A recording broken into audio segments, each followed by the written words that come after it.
25 Italian immigrant dinners cooked in American kitchens, from uova in purgatorio to braciole simmered in Sunday gravy. Forget chicken Alfredo and breadsticks. This was the real food that fed 4 million Italians who arrived between 1880 and 1920. They cooked on coal stoves in tenement kitchens, barely wide enough for 2 people to stand. And from that, they built a cuisine, richer, heavier, layered with cheese and simmered with pork. Some of these dishes you may recognize, others have nearly disappeared. Uova in purgatorio, eggs poached directly in a pan of simmering tomato sauce. That was uova in purgatorio. The name translates to eggs in purgatory, and it came from Naples, where home cooks made it when the pantries held little else. In American tenements, it became a weeknight staple. A woman crushed canned tomatoes into a cast iron skillet, added sliced garlic and crushed red pepper, and let the sauce bubble on low heat until it thickened. She created small wells in the sauce with the back of a wooden spoon. Then she cracked eggs directly into those wells, covered the skillet with a lid, and waited until the whites set. But the yolks stayed soft and runny. The whole process took less than 20 minutes.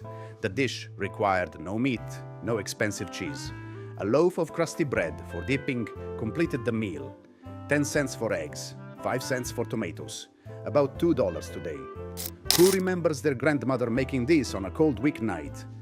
As American families moved to the suburbs and kitchens filled with convenience foods, quick skillet suppers like this faded from the weekly rotation. But in some Italian-American households, it never left the table.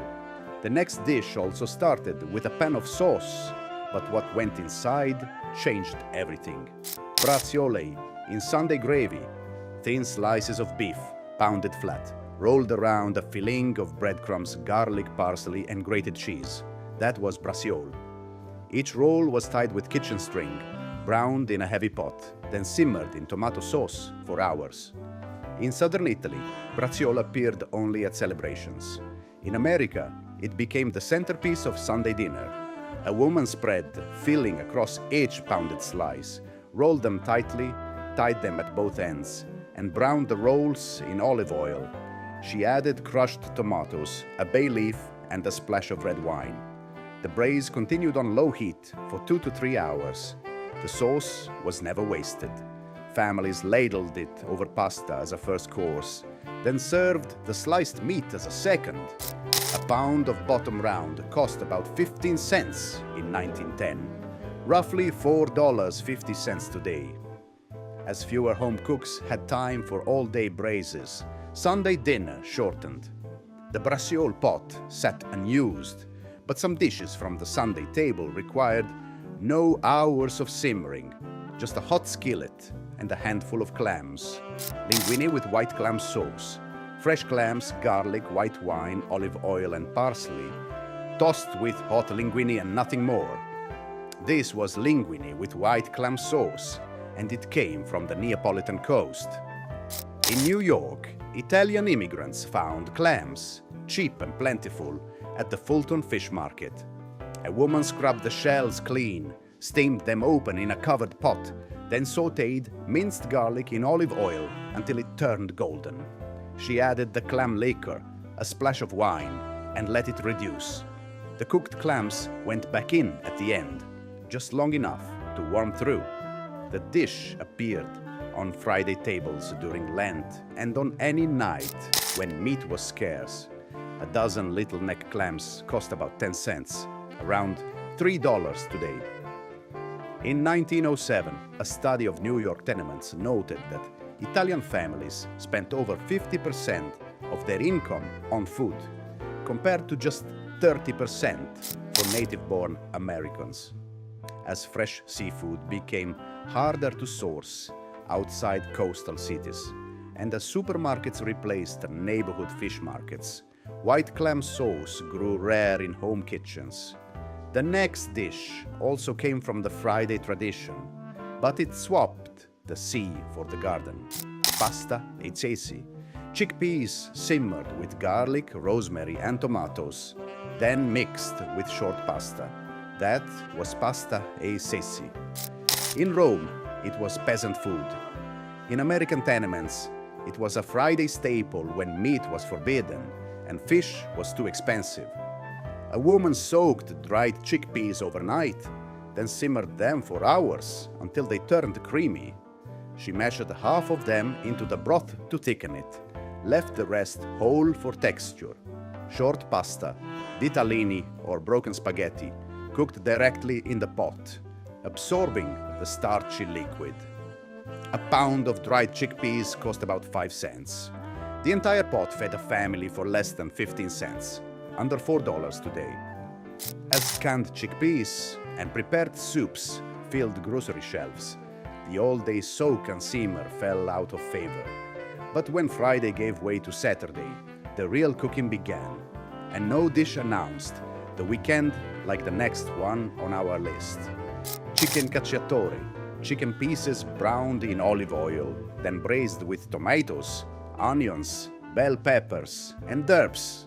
That was chicken cacciatore. The name means hunter style, and it came from the Italian countryside, where cooks prepared whatever game the hunters brought home.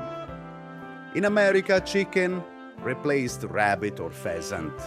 A woman cut a whole bird into pieces, seasoned it with salt and pepper, and browned each piece in a wide skillet until the skin turned golden. She removed the chicken, softened sliced onions and peppers in the same pan, added crushed tomatoes, a bay leaf, and a splash of wine if she had it, then nissaled the chicken back into the sauce. The lid went on, and the braise continued for an hour or more until the meat nearly fell from the bone. Did your family serve this over polenta or with crusty bread? As whole chicken cost about 25 cents in 1915, approximately $7.50 today, the braising method transformed even older, tougher birds into something tender, as rotisserie chickens and boneless breasts took over American kitchens. Whole bird cooking declined. The cacciatore pot gathered dust. The next dish also stretched a single protein across an entire table, but it came from the butcher's scraps. Tripe in tomato sauce, the honeycomb lining of a cow's stomach, simmered for hours in a garlicky tomato sauce. That was tripe. In Italy, it was poor man's food. In American tenement kitchens, it remained exactly that. A woman soaked the tripe in salted water, scrubbed it clean with a brush, then cut it into thin strips. She browned onions and garlic in a heavy pot, added the tripe, poured in crushed tomatoes, and let the entire mixture simmer on low heat for 3 to 4 hours until the tripe had turned tender and absorbed the sauce. Some cooks added a bay leaf or a pinch of oregano. Tripe cost almost nothing. Butchers often gave it away to anyone who asked.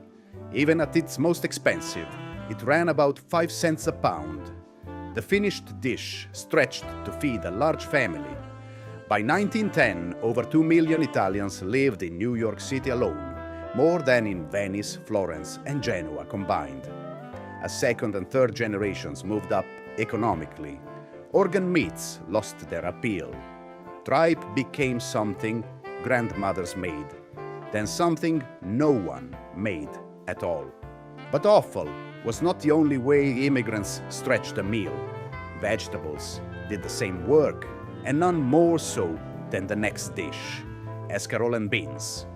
Bitter escarole greens wilted in garlic and olive oil, then simmered with white cannellini beans.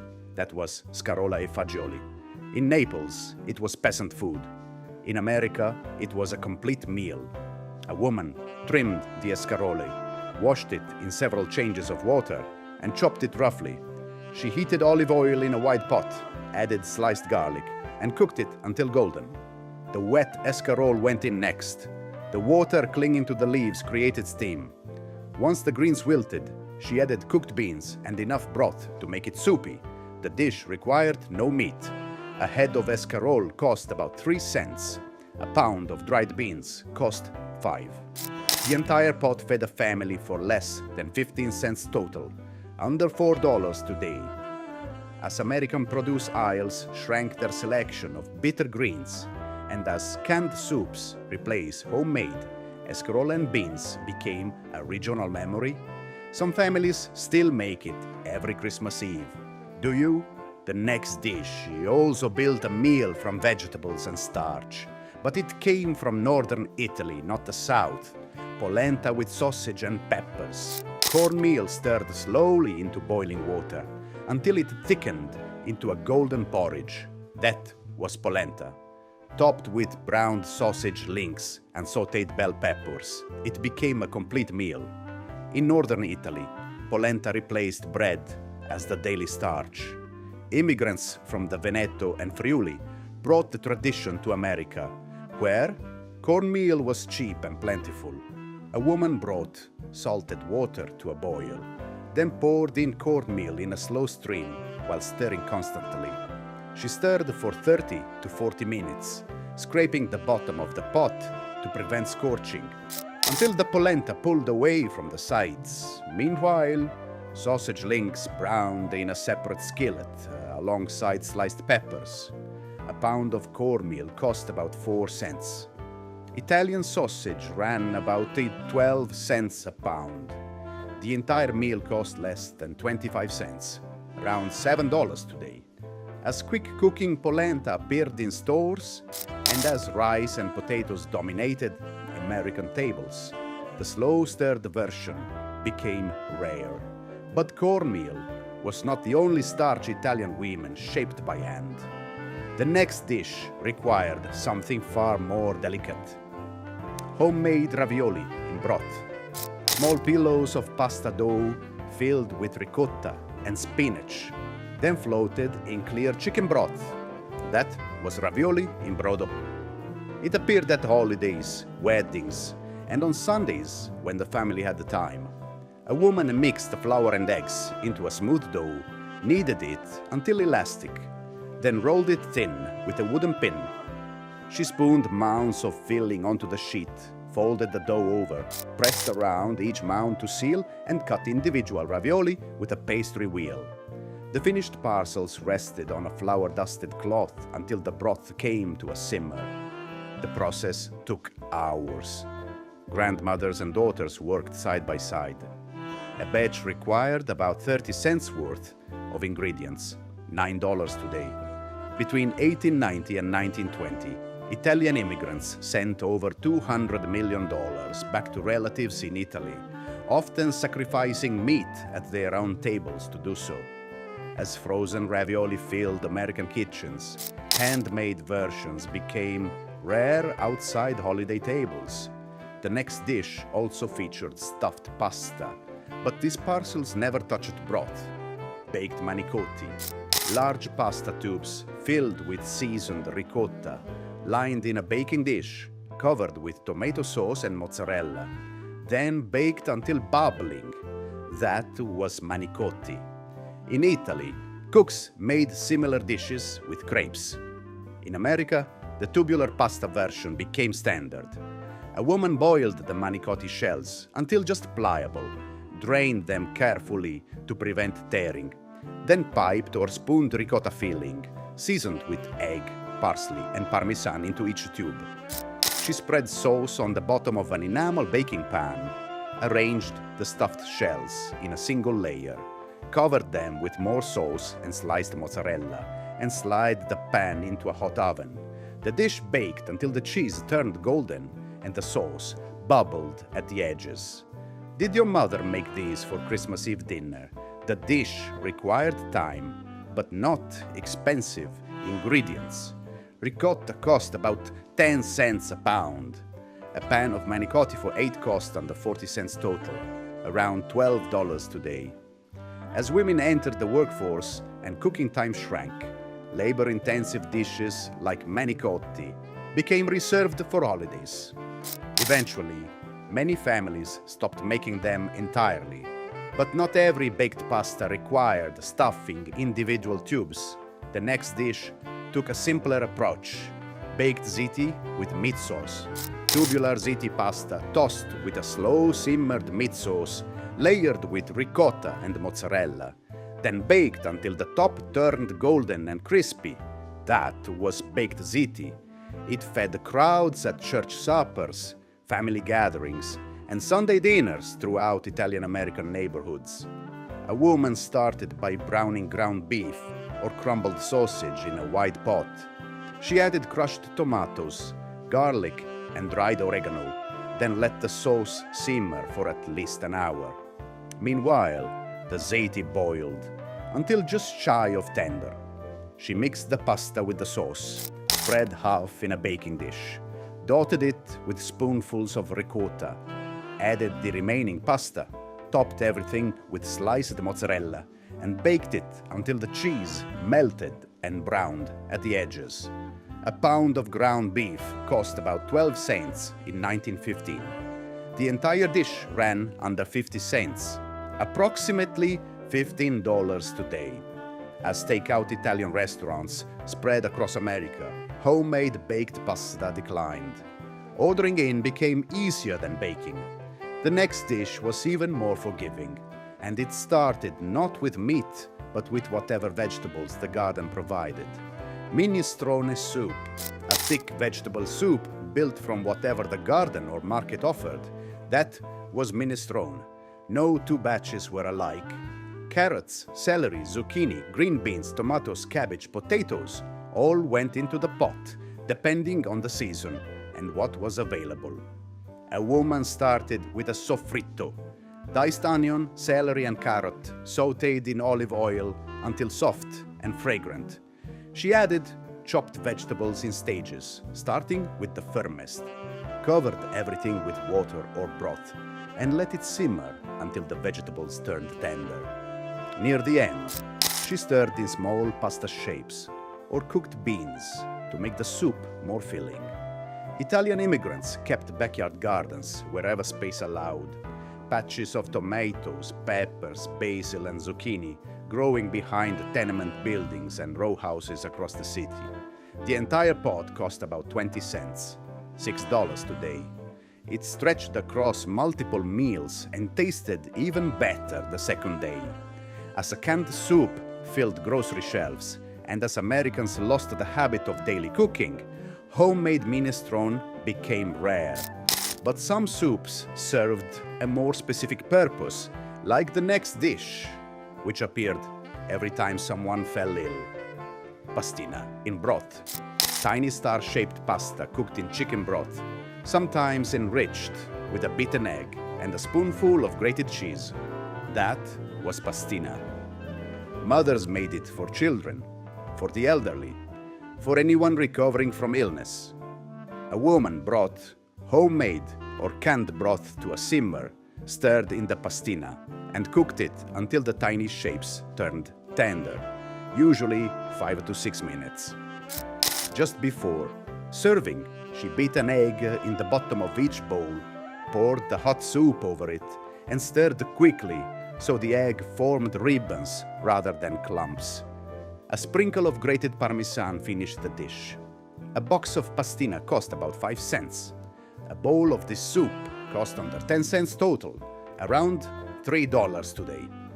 As quick fix cold remedies and canned chicken soup dominated sick days, pastina in broth became a generational memory. The next dish also brought comfort, but it came from the oven, not the stovetop. Eggplant parmigiana. Sliced eggplant breaded and fried, layered with tomato sauce and mozzarella, then baked until bubbling. That was eggplant parmigiana. In southern Italy, where meat was scarce, eggplant served as the centerpiece. A woman sliced the eggplant into rounds, salted them to draw out moisture, then patted each slice dry. She dredged each slice in flour, dipped it in egg, and coated it in breadcrumbs. She fried the slices in batches until golden, drained them on paper, then layered them in a baking dish with sauce, mozzarella, and parmesan. The dish baked until the cheese melted and browned. Did your family make this for special occasions or just weeknight suppers? A large eggplant cost about 4 cents. The entire dish ran under 30 cents, approximately $9 today. In America, chicken and veal versions eventually overshadowed the original vegetable dish. But in traditional Italian-American households, eggplant remained the standard. The next dish also featured breaded and fried protein, but this one came from the butcher shop. Veal cutlets Milanese. Thin veal cutlets, pounded flat, breaded with seasoned crumbs and pan-fried in butter until golden. That was cotoletta alla Milanese. Immigrants from northern Italy brought it to America, where inexpensive veal from dairy farms made it affordable for working families. A woman placed each cutlet between sheets of wax paper and pounded it thin with a meat mallet until it nearly doubled in size. She dredged the cutlets in flour, dipped them in beaten egg, and pressed them firmly into seasoned breadcrumbs. Each cutlet fried in a shallow pool of butter until both sides turned deep golden and the edges crisped. A pound of veal cutlets cost about 18 cents in 1910. A squeeze of lemon and a handful of parsley finished each serving. The total cost for 4 servings ran under 30 cents, around $9 today. As veal became expensive and animal welfare concerns grew, the dish largely disappeared from home kitchens. But not all Italian immigrant dinners required breading and frying. Some achieved their richness through long, slow braises. Pork chops with vinegar peppers, bone-in pork chops browned and then braised with sweet bell peppers preserved in vinegar. That was pork chops with vinegar peppers. The peppers, put up in late summer when they flooded the markets, added brightness and tang to the rich pork all winter long. A woman browned the chops on both sides in a heavy skillet until a golden crust formed, then set them aside.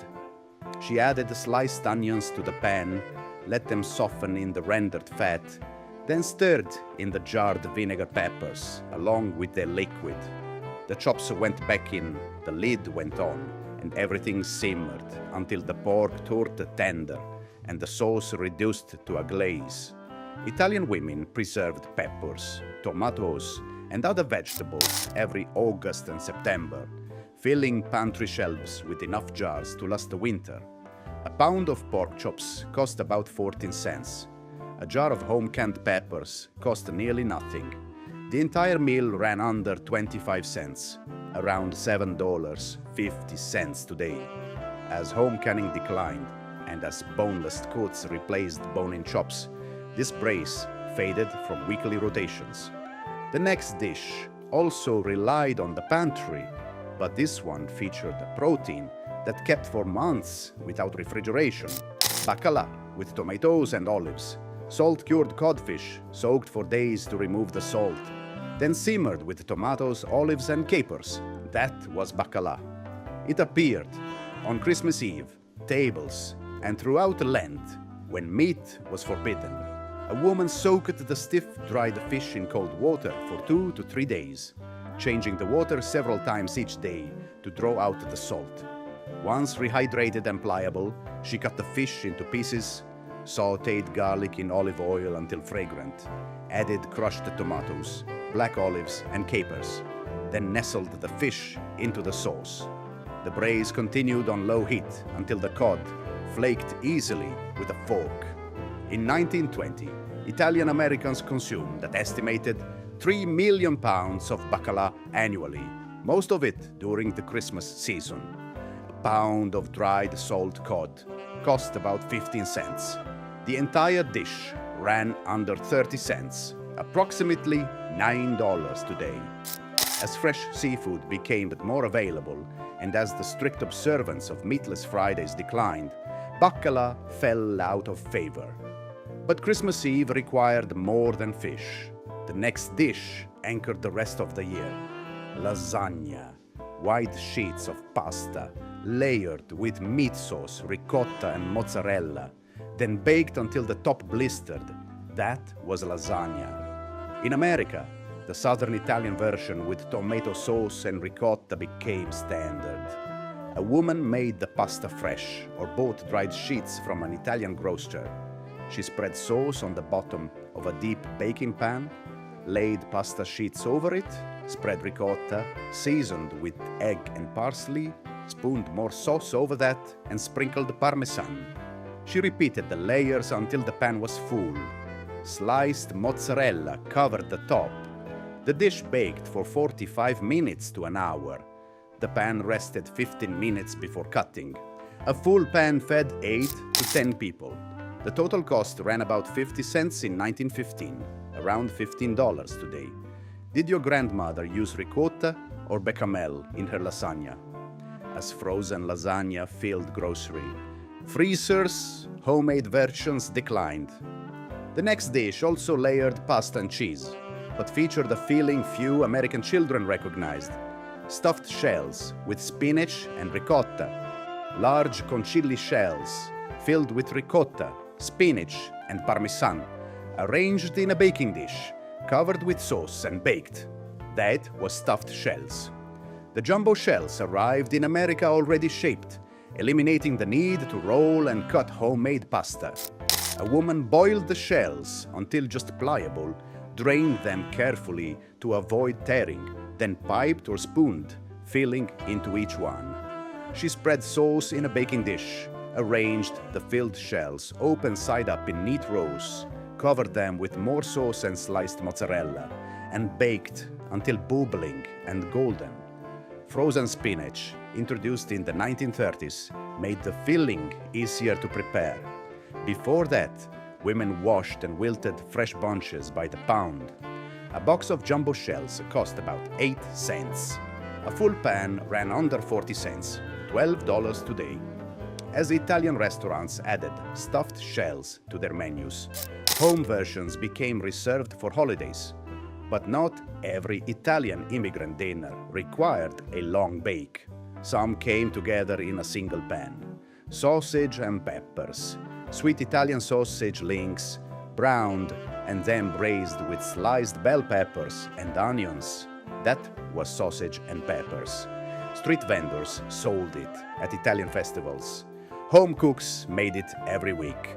A woman browned the sausage links in a wide skillet, turning them until the casings crisped on all sides and the fat rendered into the pan. She removed the sausages, added sliced onions and bell peppers to the rendered fat, and cooked them until soft and slightly caramelized.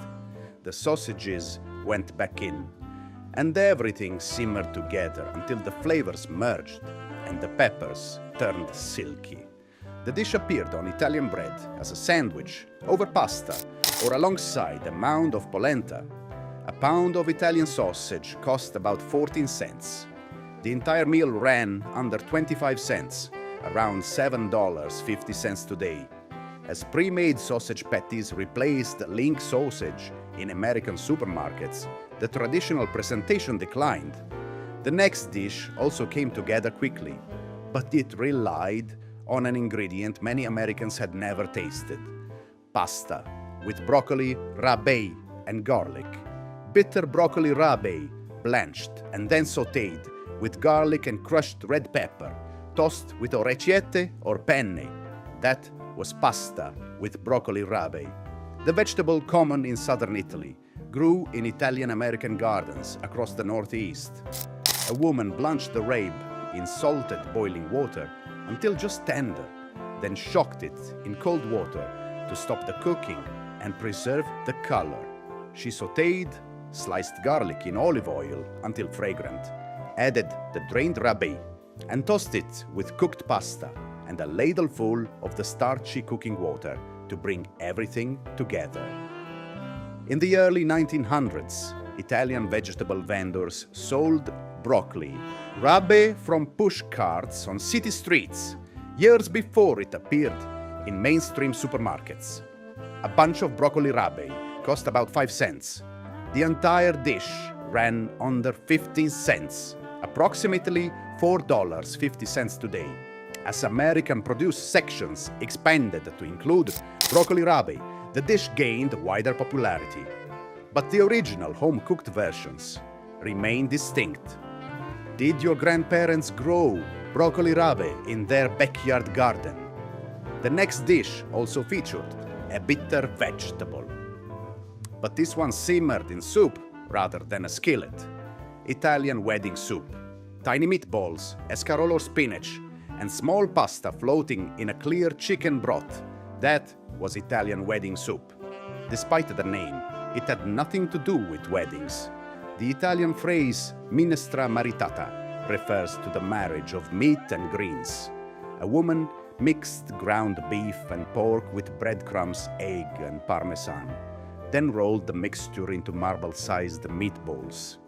She browned them lightly in a skillet, then added them to a pot of simmering chicken broth, along with chopped greens and small pasta shapes like acini di pepe.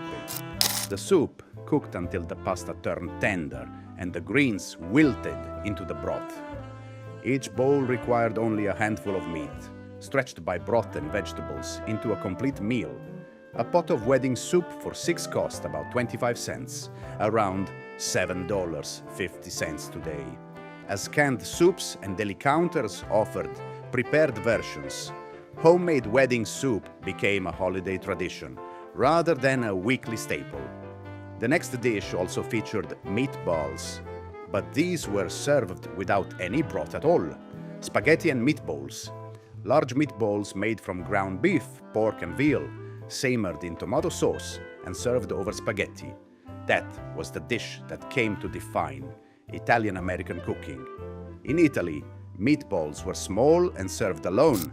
In America, they grew larger and joined the pasta on the same plate. A woman mixed the ground meats with breadcrumbs soaked in milk, beaten egg, grated parmesan, minced garlic, and parsley. She shaped the mixture into bowls the size of small oranges, browned them in batches, then added them to simmering tomato sauce for at least an hour. A pound of mixed ground meat cost about 15 cents. A serving of spaghetti and meatballs ran under 20 cents, around $6 today. By 1950, spaghetti and meatballs had become the most recognizable Italian dish in America. As frozen meatballs filled freezer sections, homemade versions declined. The next dish shared the same sauce, but the meat took a different form. Pork ribs in Sunday gravy. Pork spare ribs, browned and braised for hours in tomato sauce, along with sausage and meatballs. That was Sunday gravy. The term gravy distinguished the meat-enriched sauce from plain marinara. A woman started early Sunday morning. She browned ribs in batches, then sausage links, then meatballs. Once all the meat was browned, she added garlic, poured in crushed tomatoes and a can of water. The meat went back in.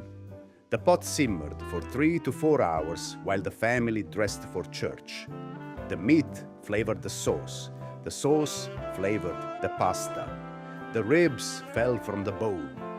Nothing went to waste.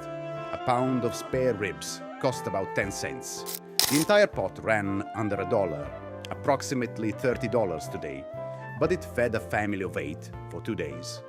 A Sunday became a day for errands rather than cooking. All-day braces disappeared from most households. The next dish was the simplest of all, and often the last one standing, when everything else faded from memory. Pasta, aglio e olio. Spaghetti tossed with olive oil, sliced garlic and crushed red pepper. That was aglio e olio. No tomatoes, no meat, no cheese unless someone added it at the table. This was the dish of the cupboard, made when nothing else remained. A woman heated olive oil in a skillet, added thinly sliced garlic, and watched it carefully. The garlic needed to turn golden but not brown. Brown meant bitter. She tossed the hot oil with drained spaghetti, added pepper flakes, chopped parsley, and a ladle of starchy pasta water. The dish cost almost nothing. Under 10 cents for a family serving, around $3 today. In the tenements, aglio e olio proved that a meal did not require abundance. It required only technique, timing, and the knowledge passed from one generation to the next. By 1924, new immigration laws reduced the flow of Italians to a trickle. But the recipes they carried had already taken root in American soil. These 25 dishes did not arrive on passenger ships, in cookbooks or recipe cards. They came in the hands and memories of women who rebuilt their kitchens in a new country. They adapted, they substituted, they stretched ingredients across tables crowded with children and boarders and extended family. They turned cheap cuts into feasts and scraps into suppers. The coal stoves are gone now. The tenements have become condominiums. The pushcart markets have given way to supermarket aisles. But in kitchens across America, some version of these dishes still appears. On Sundays, on holidays, on the nights when nothing else will do. That is the story these recipes tell. Not just what Italian immigrants ate, but how they carried home with them. One pot, one brace, one slow Sunday, simmer at a time. Tap like and subscribe so you never miss the next chapter.